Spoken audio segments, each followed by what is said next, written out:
trusted news source, ABC6 News at Noon. Hey, good afternoon to you folks. Thanks for joining us today for ABC6 News at Noon. I'm Casey Kanst. Narrowing that timeline down today as we wait for another blast of winter weather to hit southern New England. Let's take a live look outside right now, and well, it's chilly out there, but the sun was shining a little bit ago. Some clouds in the sky. Big changes on the way, though, Nick, as we move through the day, certainly into the evening tonight. Yeah, that's right, Casey. We've got the sunshine now, but the clouds will move in this afternoon, and the snow will follow. We've got 36 right now. The temperature may rise another degree or two. And look at that dew point. That's important. It's 13 degrees for the dew point. So we have to saturate this layer of air. And to do that, from the cloud down to the ground, it's going to take quite a bit of moisture. So it's going to take a while for the snow to hit the ground. But certainly the temperature and the dew point are going to meet somewhere in between. And that number is probably around 26 to 28 degrees when it's snowing tonight. So that is not a pasty, heavy, wet snow. It's not a fluffy snow either. The consistency is a good snowball-making snow, but not super sticky and super wet. 36 in Providence right now, as I said, 35 in Westerly and Newport. It's 33 in Smithfield. And we're going to see these temperatures top off another degree or two. We had a few flurries and snow showers this morning from the north, but notice the clouds now are starting to come in from the westerly direction, southwest. That is the thin veil of cirrus clouds out ahead of this storm. Those are the high, thin clouds. Thicker clouds are still way off over southwestern Pennsylvania, and with that, there's some rainfall there. We're going to watch that swirl that's approaching Iowa right now. That is going to move towards us, and that's the storm system that's going to bring in the snow tonight. So we cloud up, and by 8 o'clock it's cloudy, it's 30 degrees. The clouds are getting thicker, and the snow starts to fall. By 10 or 11 o'clock tonight, we'll start to see some steady snow and 28 degrees. Here's the future cast as we go through late night tonight. Upper 20s, the shield of snow with us. And then notice right here at 10 o'clock tomorrow morning, look right along the shoreline, just offshore. We have that rain-snow line. It may move in tomorrow afternoon, so some of those raindrops could mix in with the snowflakes, especially the Cape and southeastern Massachusetts tomorrow afternoon. And everything moves out by tomorrow evening with temperatures in the middle 30s. And that's the other thing, too, is tomorrow evening, the temperatures will be above freezing, which is important for the evening commute tomorrow. I think we'll just have pavement, the clear pavement on the roads instead of a lot of snowfall. Plows and the impact of the salt and that kind of thing will go to work on the roadways. So snow begins tonight. Major impact for tomorrow morning's commute. That's the one that will be treacherous. So allow yourself a lot of extra time as you get through tomorrow. There are those high temperatures tomorrow afternoon, mid to upper 30s. So some of that snow will actually start to melt a little bit as it hits the ground. Not much accumulation tomorrow afternoon, but I'll have that map for you. It's upwards of 4 inches all across our area. And we'll look at that snow map and much more coming up in just a little bit. Casey? Well, the countdown is on, Nick. Thank you for that. New today at noon. Attleboro's mayoral election is on for tomorrow. This after officials considered postponing it because of the forecast. Among the arguments against postponing, people had a chance to vote early. The Election Commission voted unanimously to proceed with the election. The matter would have had to go in front of a judge if commissioners voted to postpone. The residents of Attleboro know what the weather's going to be in March. You could have snow, you could have rain, what have you. They know what may occur, but they don't know when. And also, we have vote by mail. And if they were concerned about being snowed out or something, then they could have requested a ballot by mail. Well, 3 of the 4 candidates attended the meeting this morning. Those running are Acting Mayor Jay DeLisio, former City Councilor John Davis, City Councilor Kathleen D. Simone, and Timothy Barone. Barone was not at the meeting, but all 3 others agreed with keeping the election on as planned. We also heard from New Bedford city officials who confirmed the Ward 3 City Council special election is also still on. Sean Oliver and Carmen Amaral are the 2 finalists there for that seat vacated by former Councilor Hugh Dunn. Route 79 north and south of Fall River scheduled to close today for construction. Demolition of bridges, walls, and other work will begin once it's closed as part of the Duval Street Corridor project finalized at the end of former Governor Charlie Baker's administration. Officials call this project an urban boulevard. $135 million being invested for streetscape improvements along Duval Street. Also includes better access to bike paths. Opens up over 17 acres of development. That means commercial, retail, housing. That's going to be transformational for Fall River. MassDOT is reminding drivers that the speed limit on Duval Street, where traffic will be rerouted, is 30 miles per hour. We'll post more info on the detours up on our website, abc6.com. An ABC6 News update today, and Providence police still searching for a suspect in the city's third homicide of the year. This deadly shooting happening on Charles Street just after 9 o'clock last night. A major crime scene closed off right by the on-ramp for 95 North in the Sunoco gas station there. Police say one car pulled up to another and someone fired multiple shots. Police telling ABC6 a 24-year-old man was taken to the hospital and later died from his injuries. The motive not known, but the shooting is believed to have been targeted.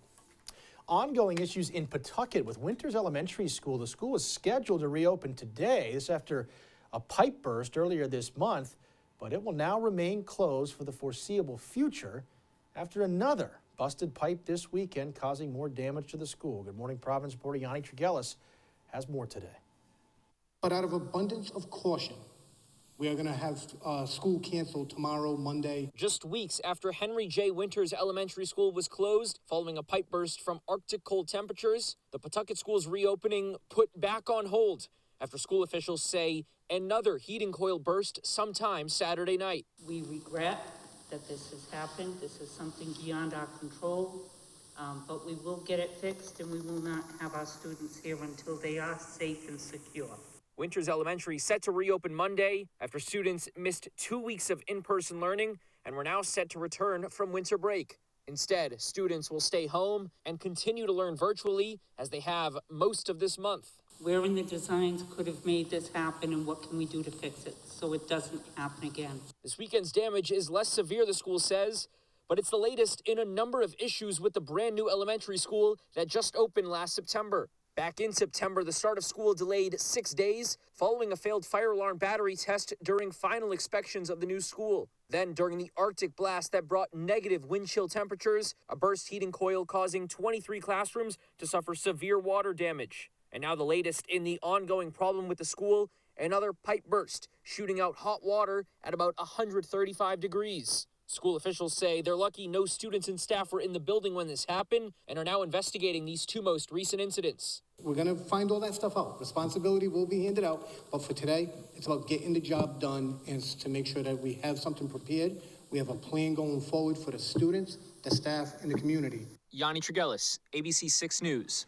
Yanni, thank you. In other news today, an 84-year-old man is dealing with life-threatening injuries after being hit by a car in Easton last night. According to the Easton Police Department, the man was crossing Foundry Street when he was hit by a car traveling westbound. He was taken to Good Samaritan Hospital with serious injuries. The Mass State Police Crash Division conducting the investigation at this time. A 5-year-old boy suffered life-threatening injuries after being hit by a car in Foxborough Saturday. Police there say the boy was hit around 11 a.m. on Central Street. He was taken to Hasbro Children's Hospital. Police say that boy was outside playing and tried to cross the street before the car hit him. Police also say the person who hit him stayed on the scene and is cooperating with the investigation. Speed is not believed to have been a factor in this crash. A fire in a 5-story apartment complex in Fairhaven has left 2 families displaced. The Fairhaven Fire Department says crews were called to the elderly apartment complex around 4 o'clock Sunday afternoon. They found smoke filling a hallway of the 3rd floor and a single unit on fire. Nobody living in the building was hurt. One officer was taken to St. Luke's Hospital to be treated for minor injuries after being hit in the head by debris. On arrival, we had a report of smoke in the hallway on 3rd floor. Crews made entry and found a room and contents fire inside that unit.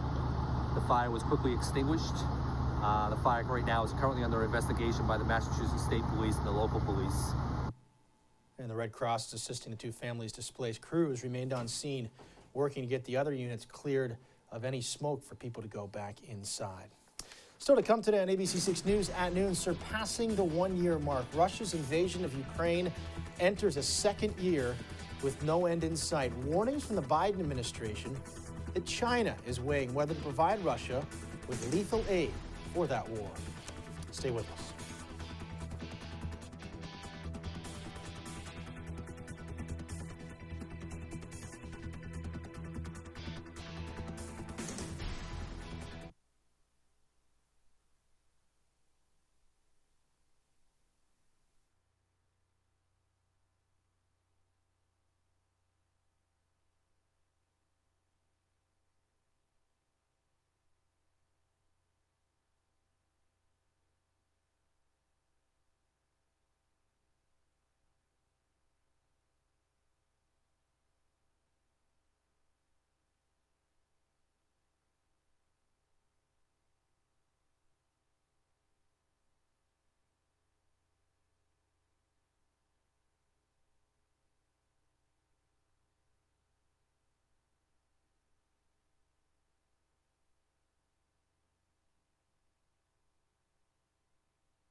Welcome back to the war in Ukraine now, and the Russian insurgent is intensifying in the eastern region as Moscow continues launching aerial assaults on Ukraine's capital city. In Washington, meantime, U.S. officials are closely watching China and the possibility Beijing could supply Russia with lethal military aid. ABC's Justin Finch reports today.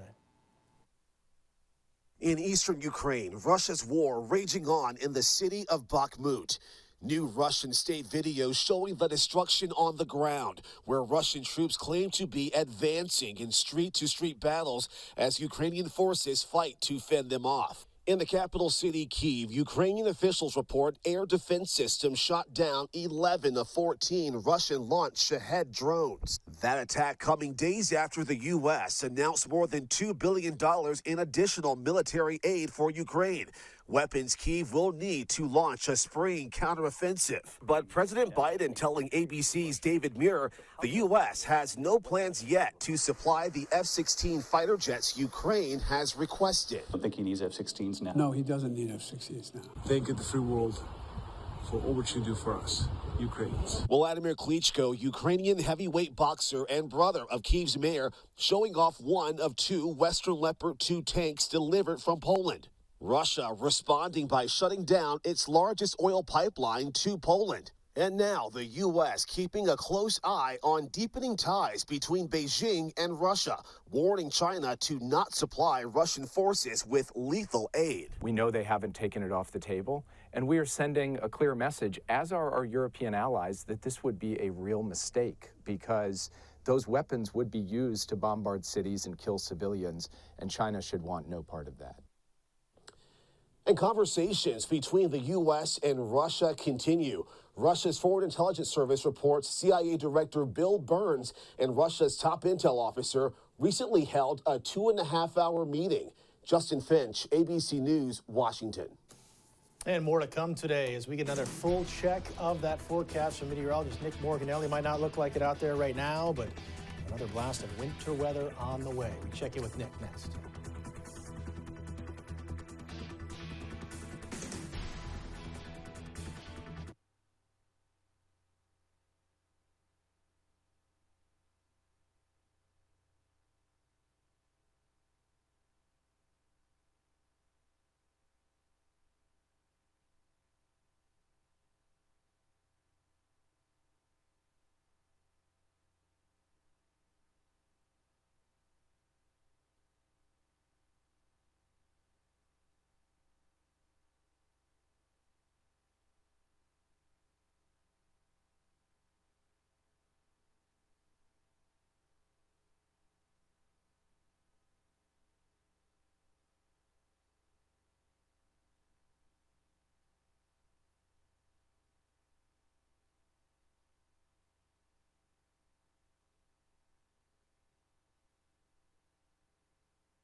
And now, your ABC6 Storm Tracker weather with meteorologist Nick Morganelli.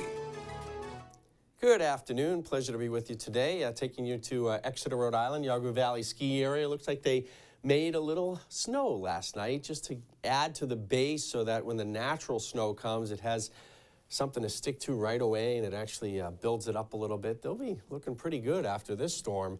We will all get some snow here in the order of 6 inches or so, and give or take a couple. It depends where you are. You're in the higher terrain, you may get a little more. So if you're in western part of the counties of Rhode Island, in western Kent, Washington, and Providence counties, you might get about 8 inches of snow, but if you head east, you might get about 4 or 5. But we're just under 6 inches for the whole season out of the 37 that we should be getting here. So we're going to add quite a bit to that number.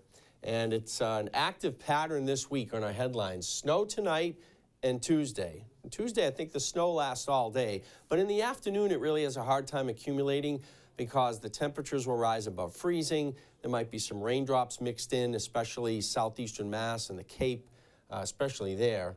And then storm number 2 is Thursday, and that's wet, not white. That's a rain situation. Storm number 3 is Friday evening and Saturday morning. I think another plowable snow is in the forecast here, and a mix is possible with that one as well. So that may be a real heavy, wet, pasty snow, and then mixing with some ice, maybe some rain mixed in too. It's just too early to tell on that one just yet. But winter weather advisory for Southeast Mass, Rhode Island, Connecticut, all of western and central Massachusetts under the winter storm warning, and those begin tonight at 7 o'clock. Gale warning offshore starts 3 o'clock in the morning. That's because the storm that is going to be moving in at us, that is going to intensify offshore and really become a powerful ocean storm. So the winds are really going to pick up offshore tomorrow, and that's why they have that gale warning starting early in the morning. Look at the spin here. You see it? Watch this, how it ramps up right in there. Matter of fact, there's some red boxes right in here. Let's zoom in. In Illinois and Indiana, we have severe weather, and these are tornado warnings right now out there from that line. So this storm has a lot of power in it. It has a lot of energy if it's creating tornado warnings, a lot of lift in the atmosphere. And that energy will be transferred to the coast and will help form this coastal storm. So here comes the primary storm, high pressure giving us the nice day. That's moving away, and it's actually in a position to keep us in the cold air because it's off to the north of us. So here comes the low, and notice I've got 2 lows here because the primary storm goes north. The energy from that spin gets transferred to the shoreline, and here's the storm now. Whereas the primary low kind of weakens and falls apart, still there's a connection here. And we draw that connection by this black dashed line. This is a trough of low pressure. It's just like a little gully in the atmosphere, right? So this is a running board for moisture, and that's why we have kind of this line of moisture going from the low all the way up into the Quebec province of Canada. Once that line moves north and east of us, then the precipitation shuts off. So here's 5 o'clock. I think right after that, the precipitation will shut off tomorrow. High pressure, actually, a little cell of high pressure builds in and gives us some sunshine for Wednesday. Wednesday's a good cleanup day. And then here comes the next storm, mild air underneath the warm front. So let's go through it here. We'll show you mid-30s by tomorrow afternoon. Maybe a little mix here on the south coast with the little raindrops. But for the most part, this is a winter event. It's all snow. And here's 9 o'clock tomorrow night. It's cloudy, but then it clears out for temperatures in the upper 20s on your Wednesday morning. So 28, snow begins 8 to 11 o'clock. Tomorrow, 34, moderate snow in the morning, lighter snow in the afternoon, not really accumulating too much in the afternoon because of the higher temperatures. 4 to 6 inches in general across the entire area. A little bit more in the hills to the west, a little bit less as you head towards Cape Cod. And here's the 7-day forecast showing the sunshine for Wednesday, Thursday rain, Friday, that's the next storm to watch because that could be a lot like this one, maybe even worse. We'll have to wait and see. All right, Nick, thank you for that. We're back with more after this.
Welcome back. 2 million air fryers are being recalled due to fire and burn risk. The U.S. Consumer Safety Commission says to stop using any Cosori brand fryers. They received more than 200 incident reports of burning, melting, overheating, and smoking. 10 of those reports include minor skin burns. The air fryers are sold between 2018 through last December. To get a replacement, you can contact the company. More grim news in the housing market. The average long-term U.S. mortgage rate rising to 6.5% this week, nearly double last year's 3.89%. The 15-year rate, popular for home refinancing, climbed to nearly 5.8%. Rates, which had been dropping after they hit a 20-year high in November, have been heading back up ever since. Still to come today at noon, we get one final check of that forecast as we are getting set for some winter weather. Nick will fill us in coming up.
All right, welcome back. Nick's got that timeline for us as winter weather set to move in later tonight. Going to affect the morning commute tomorrow as we send it over to Nick Morganelli now, the final check of that forecast. Nick.